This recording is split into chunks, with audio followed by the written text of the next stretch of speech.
নমস্কাৰ মই পল্লৱ কলিতা আমাৰ education channel unique science tutorial তোমালোক সকলোকে স্বাগতম জনাইছো আজি মেট্ৰিক পৰীক্ষাৰ ৰিজাল্ট দিছে তোমালোক সকলোকে ইউএসটি ফালৰ পৰা শুভেচ্ছা জ্ঞাপন কৰিছো কোনোবাই ভবামতে ৰিজাল্ট কৰিছা কোনোবাই ভবামতে ৰিজাল্ট কৰিব পৰা নাই যিসকলে ভবামতে ভাল ৰিজাল্ট কৰিছা তেওঁলোকে এই ৰিজাল্টটো কন্টিনিউইটি মেইনটেইন কৰি ৰাখিবা আৰু যিসকলে ভবামতে ৰিজাল্ট কৰিব পৰা নাই তেওঁলোকে নিৰাশ হ'ব নালাগে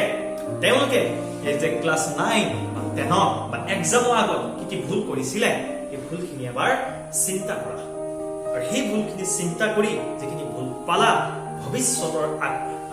এক্সামত বা ভৱিষ্যতে যেতিয়া পঢ়িবা তোমালোকে সেই ভুলখিনি কৰিব লাগিব সদায় মনত ৰাখিবা যি ফেইল কৰে হিহে সাকসেস হয় কেতিয়া সাকসেস হ'ব যেতিয়া ভুলখিনি কি কাৰণে ভুল হৈছিলে বা কি ভুল কৰিলে সেইখিনি যদি গম পায় আৰু সেইখিনি যেহেতু ভৱিষ্যতে শুধৰাই লয় হেওনকে মানে কি হয় সাকসেস আজিৰ পৰা তোমালোকৰ মনত আকৌ নতুন এটা কুৱেশ্যন আহিছে যে তোমালোকে কোনটো বিভাগৰ অধ্যয়ন কৰিবা কিছুমান ষ্টুডেণ্টে ফলাফল আগতেই মনস্থিৰ কৰি ৰাখিছিলে নিজৰ ভাল পোৱা বিভাগটো গতিকে তোমালোকে যিটো বিভাগত নিজকে প্ৰতিষ্ঠা কৰিব পাৰিবা সমাজৰ কাৰণে দেশৰ কাৰণে আৰু মা দেউতাৰ সপোনবিলাক সাৰ্থক কৰিব কাৰণে সদায় এটা লক্ষ্য স্থিৰ কৰি ল'বা দ্যাট মিন্স এটা আমাৰ গোল থাকিব আমাৰ জীৱনত সফলতাৰ কাৰণে আমাক এটা গোল বহুত প্ৰয়োজন হয় হয়তো এতিয়া তোমালোকে মেট্ৰিক পাছ কৰি আহিছা এতিয়া গৈ হাই ছেকেণ্ডেৰীত তোমালোকে এডমিশ্যন ল'বা চ' সকলোৱে মনত এটা গোল বান্ধি ৰাখিবা যদি বান্ধি ৰখা নাই আৰু 100% ষ্টুডেণ্টেও গোল বান্ধি ৰাখে কিন্তু তাৰ ভিতৰত 5% ষ্টুডেণ্টেহে এই গোলটোত উপনীত হ'বগৈ পাৰে গতিকে কোনবিলাক ষ্টুডেণ্টে কোনবিলাক ছাত্ৰ ছাত্ৰীয়ে গোলটোত উপনীত হয়গৈ যিসকল ছাত্ৰ ছাত্ৰীয়ে গম পায় সেই গোলটোত উপনীত হ'ব পৰা ৰাস্তাটোৰ বিষয়ে যদি জানা তেতিয়া অট'মেটিকেলি তোমালোকে কি হ'ব এই গোলটোত উপনীত হ'বগৈ আৰু সেই ৰাস্তাটোত তোমালোকে বহুত কষ্ট কৰিব লাগিব আৰু সেই কষ্টৰ বলতহে তোমালোকে এই গোলটোত উপনীত হ'বাগৈ গতিকে আমি ভৱিষ্যতে কি হম কেনেকৈ হম আৰু হবৰ বাবে সঠিক ৰাস্তাটো যদি বাছি ল'ব পাৰো আমাৰ সাকসেস হ'বই কিন্তু আমাক লাগিব ধৈৰ্য আৰু কনসিস্টেন্সি গতিকে এই দুটা বস্তু যদি আমাৰ হাতত থাকে আমি আমাৰ গোলত উপনীত হ'মগৈ তোমালোকে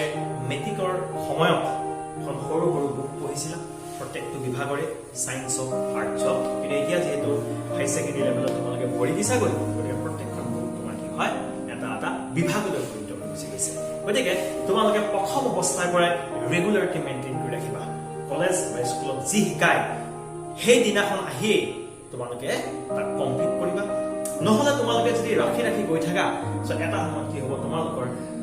পাহাৰ এখন হ'বগৈ আৰু এক্সামৰ সময়ত এই পাহাৰখন তোমালোকে বগাই যাব নোৱাৰিবা গতিকে তোমালোকে যে ৰেগুলাৰিটি মেইনটেইন কৰা কলেজ বা স্কুলত যি শিকায় তোমালোকে এই ৰেগুলাৰিটি অধ্যয়ন কৰি গৈ থাকা তোমালোকে দেখিবা এক্সামৰ সময়ত তোমালোকে এটা সাধাৰণ এক্সামৰ মতে প্ৰত্যেকবিলাক এক্সাম তোমালোকে পাছ কৰি যাব পাৰিছা আৰু এটা কথা মনত ৰাখিবা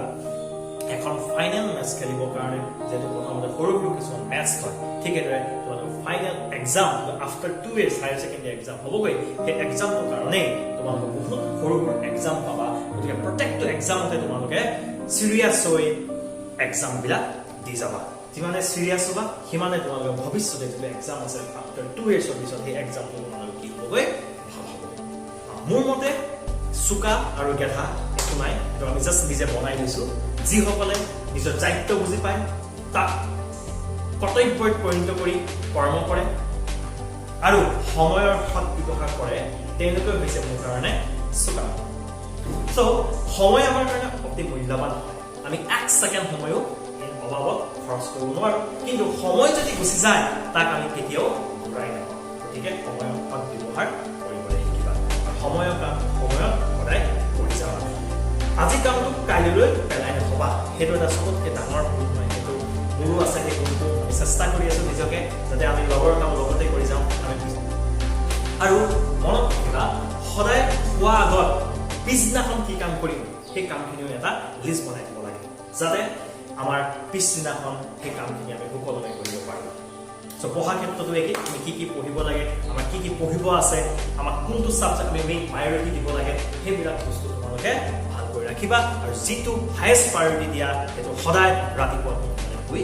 কামটো কৰিব লাগে আৰু ৰাতিপুৱা আমাৰ উইলিং পাৱাৰ সদায় কি থাকে বেছি থাকে কিবা এটা কাম কৰাৰ একমাত্ৰ সময় হৈছে জাষ্ট নাও আমি চেষ্টা কৰিছো আমাৰ এই সৰু সৰু কথাবোৰৰ পৰা তোমালোক অলপ হ'লেও এনকাৰেজ হোৱা আৰু ভৱিষ্যতে তোমালোকে যি লক্ষ্য বাছি ৰাখিছা সেই লক্ষ্যত উপনীত হ'বৰ বাবে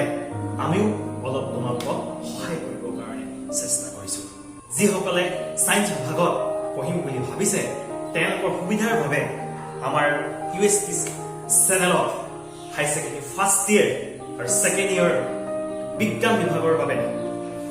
সম্পূৰ্ণ বিনামূলীয়া পাঠদান আগবঢ়াই আছো বিশেষকৈ বৰ্তমান আমি ফিজিক্স আৰু কেমেষ্ট্ৰি সাবজেক্ট দুটা কভাৰ কৰি আছো যিসকল ষ্টুডেণ্টে অসমীয়া মিডিয়ামৰ পৰা আহি হায়াৰ ছেকেণ্ডাৰী ইংলিছ মিডিয়ামত পঢ়িম বুলি ভাবিছে সেইসকল ষ্টুডেণ্ট বিশেষকৈ লাভৱান হ'ব বুলি আমাৰ দৃঢ় বিশ্বাস কাৰণ তোমালোকে সকলোৱে আমাৰ চেণ্টাৰটো শ্বেয়াৰ কৰা যাতে অসমৰ সকলো ষ্টুডেণ্টে ফ্ৰী এডুকেশ্যন লাভ কৰিব পাৰে আমি মাজে মাজে সৰু সৰু টিপছ দি যাম যাৰ সহায়ত তোমালোক অলপ হ'লেও আগবাঢ়ি যাব পাৰিবা যদি তোমালোকে আমাৰ ভিডিঅ'বিলাক চাই অলপ লাভ পাইছা বা লাভ হ'ব বুলি ভাবিছা তো তোমালোকে আমাৰ চেনেলটো সাবস্ক্ৰাইব কৰিবা যাতে আমাৰ প্ৰত্যেকটো ভিডিঅ' তোমালোকৰ হাতত পাইগৈ আৰু তোমালোকক এই ফ্ৰী এডুকেশ্যন